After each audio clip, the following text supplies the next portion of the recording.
Williams blows the final whistle. Well, it's a game that was played in fits and starts a little bit, but England just too strong in the second half. They trail by 3 at half-time. They win by 3 in the end. Jamie George starts his era as captain of England with a victory in the Stadio Olimpico. The final score, Italy 24, England 27. John, thanks very much. So a 3-point win for England. I dare say, Shane Horgan, you could come home if you missed the game and see the scoreline and think, my goodness, must have been a thriller and down to the wire. It was an not extremely exciting game, or extremely exciting second half. It was not. Italy did wilt. They didn't turn up in the second half. England were, certainly not polished. I don't think we're seeing anything new from them, aside from maybe a new defensive strategy, which is going to take a while to bed in. But we're certainly not seeing kind of this brave new world that man, Jamie George, spoke about new tactics and a new strategy. It looked very much more the same. Slightly better from Italy. Would they have taken that result beforehand? They probably would.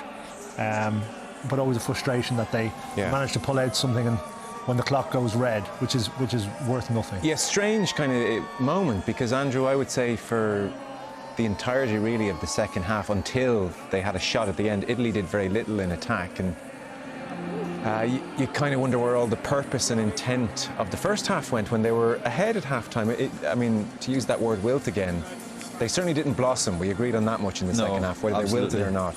No, the big effort after 80 minutes, it doesn't show bravery, doesn't show, it just shows, right, now we've got nothing to lose, let's go out and play some rugby. And yeah, they did okay, but the second half is kind of just very, very forgettable. Pedestrian, yeah. Wasn't it? Yeah. It just felt like the first half there was a lot going on.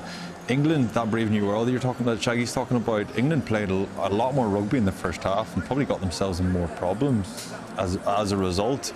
And again, it validates Borthwick's philosophy in this. Don't play too much rugby, turn the game into make it a bit stagnant, and then just ultimately beat Italy by 3 points or whatever it is. It's worth stating, 3 tries to Italy, 2 tries to England, Rob. Yeah, the scoreboard puts a much bigger gloss on it for Italy than it should. Listen, to be fair, Italy were bang in that game at half-time, and they played some really good rugby in the first half, and they created some really good opportunities.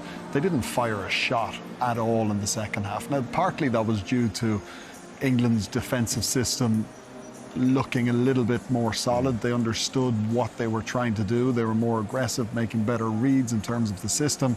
But scoring 2 tries in Rome is not great.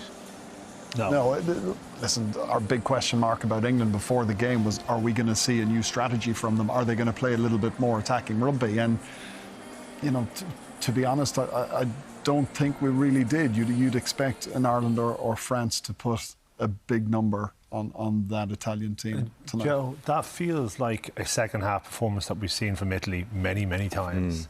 They have the ability, even when presented with an opportunity, to suck the atmosphere out of the ground. And that relationship, I don't overstate the relationship between players and fans, but it can make a difference. It's symbiotic, and it was there. They wanted to get behind an Italy team. They were ahead at half time. There was an opportunity to push on. It's a new coach against maybe an England team in some transition, but they really never gave the supporters an opportunity to get behind them. And to Rob's point, they didn't fire a shot. Okay, so it sounds like neither team will feel wonderful after tonight. No, and Italy, it's not like Italy have, in the first half we were all quite excited, we were all quite optimistic. Yeah. We thought there was a layer of something else on top of what Kieran Crowley has done, but ultimately it was the same result. It wasn't a 3-point win. The game was stagnant. Both teams, neither of them really covered themselves in glory in the second half. It was encouraging to see what Italy could do in the first half. It just makes it all that more disappointing that they couldn't kick on. I think there's more from Italy to take away from that game than England, for certain. Right. Okay, well, that's a dour thought for England.